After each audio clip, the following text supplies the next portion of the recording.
Government model LP Sasthamkovil ഉന്മയനാണ്. ഇവിടെ പൊതുവെ ഞങ്ങളുടെ കുട്ടികളും, ഞാൻ ഇവിടുത്തെ പ്രഥമാധ്യാപകനാണ്, പക്ഷേ ഇവരോടൊപ്പം ചേരുമ്പോൾ അങ്ങനെ ഒരു ഫീൽ എനിക്ക് വരാറില്ല. കാരണം കുട്ടികൾക്ക് ധാരാളം കഴിവുണ്ട്. പ്രത്യേകിച്ച് ഉച്ചതിരിഞ്ഞുള്ള സമയങ്ങളിൽ ഒരു എൻ്റർടൈൻമെൻറ്റിന് വേണ്ടി ഞാൻ പാടും, അവർ താളമടിക്കും, ചിലപ്പോൾ അവർ പാടും, ഞാൻ താളമടിക്കും. അങ്ങനെ ഞങ്ങളെല്ലാം കൂടെ ചേർന്നുകൊണ്ട് വളരെ സന്തോഷത്തോടെ ഓരോ ദിവസവും ഇങ്ങനെ കഴിഞ്ഞു പോവുകയാണ്. അപ്പോൾ ഒരു അധ്യാപകനെ സംബന്ധിച്ചിടത്തോളം അയാളുടെ കഴിവുകൾ എന്തെങ്കിലും ഉണ്ടെങ്കിൽ കുട്ടികളോട് കാണിക്കുക. അപ്പോൾ സ്വാഭാവികമായിട്ടും കുട്ടികൾ കുറച്ചുകൂടെ എനർജറ്റിക്കാവും. നമ്മൾ പിന്നോട്ട് മാറിയാൽ അവർ ധാരാളം പിന്നോട്ട് പോയിക്കൊണ്ടിരിക്കും. നമ്മൾ എന്ത് കഴിവുകളോടെ പ്രദർശിപ്പിച്ചാലും അതിൻ്റെ ഇരട്ടിയായി തിരിച്ച് തന്നുകൊണ്ടിരിക്കും. ഇപ്പം ഞങ്ങൾ എല്ലാവരും ചേർന്നൊരു പാട്ട് പാടും. താതിനന്ദ താതിനന്ദ താതിനന്ദ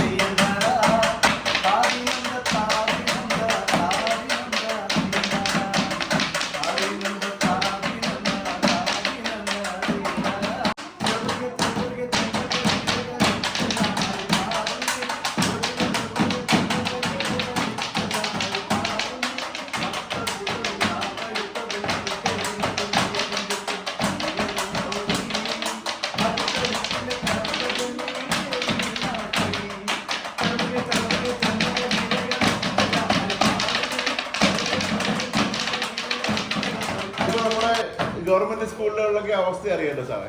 ഇപ്പോൾ കുട്ടികൾ ദിവസേന കൊഴിഞ്ഞു പോയിട്ട് എല്ലാവരും CBSE മറ്റുള്ളയിടത്തേക്കൊക്കെ പോവാണ്. അപ്പോൾ നമ്മുടെ ഗവൺമെന്റ് സ്കൂളിലേക്ക് കുട്ടികളെ തിരികെ കൊണ്ടുവരാൻ പണ്ടത്തെ പോലെ നിറഞ്ഞ ക്ലാസ് മുറികൾ ഇപ്പോൾ ഇല്ല. ഇപ്പൊ അതുപോലെ തിരികെ കൊണ്ടുവരാൻ എന്തൊക്കെയാണ് സാറിന്റെ ഒരു ഇത് നേരത്തെ നടന്നുകൊണ്ടിരിക്കുന്ന ഒരു പ്രോസസ്സാണ്. കാരണം ഇത് സമ്പത്തുള്ളവരും സമ്പത്തില്ലാത്തവരുമാണ് വിദ്യാഭ്യാസത്തെ ഇപ്പം നോക്കിക്കാണുന്നത്. ചിലപ്പോൾ സമ്പത്തില്ലാത്തവരും സമ്പത്തുള്ള സ്കൂളിലേക്ക് അല്ലെങ്കിൽ വലിയ സ്കൂളെന്ന് പറഞ്ഞ് കൊണ്ടുപോകും. പക്ഷെ അവിടെ ഒരു 4 മുറിക്കകത്ത് അടച്ചിരുന്നുകൊണ്ട് ചില കാര്യങ്ങൾ നടക്കുന്നുവെന്നല്ലാതെ അവരുടെ മനസ്സിലെ സർഗാത്മകമായ കഴിവുകൾ പുറത്തു കൊണ്ടുവെങ്കിൽ അവരിൽ ഒരാളായി നമ്മൾ മാറണം എങ്കിൽ മാത്രമേ അവർക്ക് പറയാൻ പറ്റൂ. കാരണം ഇത് വളരെ പ്രജയിലായിട്ടുള്ള കുട്ടികളാണ് വരുന്നത്. അപ്പോൾ അവർക്ക് ഗവൺമെൻറ് സ്കൂളിലേക്ക് വരുമ്പോൾ അവർക്ക് ആവശ്യമുള്ള ഭക്ഷണമുണ്ട്, ഫ്രീ ആയിട്ടുള്ള യൂണിഫോം ഉണ്ട്, നല്ല രീതിയിലുള്ള ആ കലാപരമായ പ്രവൃത്തി പരിചയമായ എല്ലാ കാര്യങ്ങളും നമുക്ക് കൊടുക്കാൻ കഴിയുന്നുണ്ട്. അപ്പോൾ അതിനോടൊപ്പം നമ്മൾ അവരെ ബോധ്യപ്പെടുത്തി, അവരുടെ രക്ഷകർത്താക്കളെ ബോധ്യപ്പെടുത്തിയ എല്ലാ ഗവൺമെൻറ് സ്കൂളുകളും ഇപ്പം മികവിൻ്റെ കേന്ദ്രങ്ങളായി മാറി. കാരണം പണ്ട് ഇതൊരു ഓടിട്ട് പൊളിഞ്ഞ കെട്ടിടമായിരുന്നു. ചുരുക്കി പറഞ്ഞാൽ ഒരു സ്കൂൾ തുറക്കുന്ന സമയത്ത് പണ്ടത്തെ ഓടിട്ട കെട്ടിടത്തിൽ ഞങ്ങൾ മിക്കവാറും ഓരോ ചരുവം കൊണ്ടുവയ്ക്കണം. കാരണം നല്ല മഴ തുടങ്ങുന്ന സമയമായിരിക്കും. അപ്പോൾ ഇതിൽ ഓട് പൊട്ടി വെള്ളം ഒഴുകിക്കൊണ്ടിരിക്കാൻ ചരുവം കൊണ്ടുവയ്ക്കണം. ഇപ്പം അങ്ങനെയാണോ? നല്ല കെട്ടിടമായി മാറിക്കഴിഞ്ഞു. അതുപോലെ തന്നെ കുട്ടികൾ, അപ്പം രക്ഷകർത്താക്കളിൽ ഇത് ചെന്ന് മനസ്സിലാക്കി മാത്രം. ഇതുപോലെ അധ്യാപകരുണ്ട്. അപ്പൊ മസിൽ പിടിച്ചിരിക്കുന്ന അധ്യാപകരല്ല, പഴയ ചൂരല് വടി കൊണ്ട് ക്ലാസ് റൂമിലേക്ക് വരുന്ന അധ്യാപകരല്ല. കാരണം എന്താ അറിയോ, ആ ചൂരല് വടി കൊണ്ട് ചെറുതായി അനുസരിപ്പിക്കാൻ മാത്രമേ പറ്റൂ. പക്ഷെ അവരിൽ ഉണ്ടാകുന്ന അവരുടെ സർഗാത്മകമായ കഴിവ് ഒരിക്കലും പുറത്തു വരത്തില്ല. കാരണം ചൂരല് കൊണ്ട് പേടിച്ചിരിക്കും. ഈ ചൂരല് മാറിക്കഴിഞ്ഞു കഴിഞ്ഞാൽ നമ്മൾ പച്ചയ മനുഷ്യൻ. ഇപ്പൊ ഇവിടുത്തെ പ്രഥമാധ്യാപകൻ എന്ന് പറയുമ്പോൾ അതൊരു ഡെസിഗ്നേഷൻ മാത്രമാണ്. ഞാനും അവരെ പറഞ്ഞ പച്ച മനുഷ്യനാണ്. എൻ്റെ കഴിവുകൾ കുട്ടികളോട് പ്രദർശിപ്പിക്കാനുള്ളതാണ്. അപ്പോൾ അവരുടെ കഴിവുകൾ എൻ്റെ മുമ്പിൽ പ്രദർശിപ്പിക്കണം. ഇത് എല്ലാവരും അറിയണം. അതാണ് പൊതു എന്ന് പറയുന്ന പ്രയോഗം തന്നെ, പൊതുവിദ്യാഭ്യാസം. അത് നമുക്ക് മെച്ചപ്പെടുത്തണം. സാധാരണ സ്കൂളുകളിൽ അധ്യാപകരുമായിട്ട് അടുപ്പത്തിലാകുന്ന ഒരുപാട് കുട്ടികളെ കണ്ടിട്ടുണ്ട്. പക്ഷേ പ്രഥമാധ്യാപകരുമായിട്ട് ഇത്തിരി ഒരു ബോണ്ട് ഉണ്ടാകുന്നത് എങ്ങനെയാണ്? അത് യഥാർത്ഥത്തിൽ നമ്മുടെ സ്കൂളിൻ്റെ ഒരു നായകൻ എന്നുള്ളതിൻ്റെ പ്രഥമാധ്യാപകൻ. അപ്പം ഞാനിവിടെ വന്നു കഴിഞ്ഞാൽ ആദ്യം പോയി ബാത്റൂം എല്ലാം നോക്കും. അത് ക്ലീനായി കിടക്കുകയാണ്. നല്ലൊരു PTCM അവിടെ ഉള്ളത്. കൃത്യമായി എപ്പോഴും നല്ല പ്രായമുള്ള സ്ത്രീ ആണെങ്കിലും എപ്പോഴും നല്ല രീതിയിലാണ് അവർ ക്ലീൻ ചെയ്ത് ഇടുന്നത്. അതിനുശേഷം ഞാൻ എല്ലാ സ്ഥലത്തും പോയിട്ട് വന്നിട്ട് എല്ലാ ക്ലാസ്സിലും കയറും. അപ്പോൾ ഇവിടെ വരുന്ന പ്രൈമറി കുഞ്ഞുങ്ങളും അവരുടെ രക്ഷകർത്താക്കൾ മുതൽ 4 വരെയുള്ള കുട്ടികളും എനിക്ക് നല്ല പരിചയമാണ്. അപ്പോൾ ഞാൻ ദിവസവും അവർ പോയി സംസാരിക്കുന്നു എന്നുള്ളതാണ് ശരിക്കും ഞാൻ ക്ലാസ്സിൽ കയറി ചെല്ലുമ്പോൾ സാറേ ഇത് പറഞ്ഞതാ അത് പറഞ്ഞാൽ നമുക്ക് നിൽക്കുന്നത്. അത്രയ്ക്ക് അവർ ഹൃദയത്തിൽ നമ്മളെ ഒരു സ്ഥാനം തന്നിട്ടുണ്ട്. അത് തിരിച്ചറിഞ്ഞ് ഞാൻ സാധാരണ നമ്മൾ ഈ കുട്ടികളെ പേടിപ്പിച്ചും ചൂരല് കാണിച്ച് നിർത്തുന്നതിൽ നിന്നും ഇങ്ങനെ സ്നേഹത്തോടെ അപ്രോച്ച് ചെയ്യുമ്പോഴുള്ള പ്രധാന വ്യത്യാസങ്ങൾ എന്തൊക്കെയാണ്? ഞാൻ മുമ്പേ പറഞ്ഞതുപോലെ, കാരണം അവരുടെ മനസ്സിലുള്ള എല്ലാ കാര്യങ്ങളും പുറത്തു.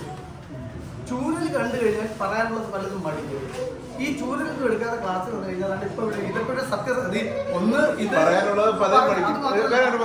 പണ്ട് ഞങ്ങൾ ഫിസിക്സ് ക്ലാസ് ഇരിക്കുമ്പോൾ സാറ് ചൂരലും കൊണ്ട് വന്ന് നിൽക്കുമ്പോൾ ചുമ പോലും ഇങ്ങനെ തടഞ്ഞു നിൽക്കും. ചുമച്ചു കഴിഞ്ഞാൽ സാർ അടിക്കുമെന്നൊരു പേടിയായിരുന്നു. ഞാൻ പേടിച്ചിട്ടുള്ള സമയമുണ്ട്. ഞാൻ എന്തുകൊണ്ട് അധ്യാപനം എന്ന് വെച്ച് കഴിഞ്ഞാൽ ഞാൻ 5ാം ക്ലാസ് പഠിക്കുന്ന സമയത്ത് എൻ്റെ ഒരു അധ്യാപകർ വരും. എൻഫീൽഡ് ബുള്ളറ്റിന്റെ ഓരോ ശബ്ദം കേൾക്കുമ്പോഴും അറിയാതെ നമ്മൾ മുള്ളിപ്പോകുമെന്ന് പറയുന്നതാണ്. അറിയാതെ മുള്ളിപ്പോകുന്ന സമയമുണ്ടായിരുന്നു. അതൊക്കെ എൻ്റെ തിരിച്ചറിവിൻ്റെ ഭാഗമായിട്ട് ഇരുന്നിട്ട് ഞാൻ വെച്ച് ഞാൻ എന്തെങ്കിലും അധ്യാപകനാകുകയാണെങ്കിൽ കുട്ടികൾക്ക് ആ ഭയത്തിൻ്റെ കാര്യം വേണ്ട. അവരെ കൊണ്ട് എല്ലാവർക്കും എല്ലാത്തിനുള്ള കഴിവില്ല, പക്ഷെ എല്ലാവർക്കും എല്ലാത്തരം കഴിവുകളുണ്ട്. അതിനെ നമ്മൾ തിരിച്ചറിഞ്ഞേ പറ്റും.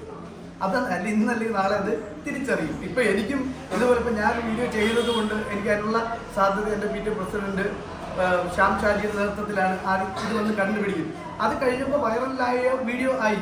അപ്പോൾ എനിക്ക് ഒരു പ്രത്യേകിച്ച് അതിലൊരു കമന്റും വന്നു. അതിനകത്തൊരു കമന്റ് ഞാൻ രസകരമായി നോക്കി പറഞ്ഞാൽ ഇന്നവർ കൊട്ടും നാളെ തലയിൽ കയറിന്ന് കൊട്ടുന്നു. പക്ഷെ അത് ഒരിക്കലും ഇല്ല. അതെന്തുകൊണ്ടാണ് ഇന്നവർ കൊട്ടുന്നത് ഇത് സ്നേഹത്തോടെയാണ് പങ്കുവെക്കുന്നതെങ്കിൽ ആരുടെ തലയിൽ അവർ കൊട്ടാൻ പോകുന്നില്ല. ഒരു തർക്കവും വേണ്ട അതിനകത്ത്.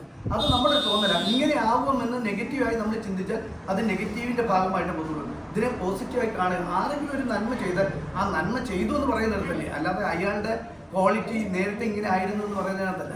അന്നൊക്കെ നമുക്ക് കിട്ടേണ്ട ഗുണം അവിടെ ഒപ്പിച്ചെടുക്കുക എന്നുള്ളതാണ്. സാർ അടുത്ത ഒരു പാട്ട് പാടാം. ഇനി ഞാൻ ഇൻഡിവിജ്വൽ ആയിട്ട് ഒരു പാട്ട്, എൻ്റെ 4 പേര് അല്ലെങ്കിൽ ഒരു സിനിമ പാട്ട്.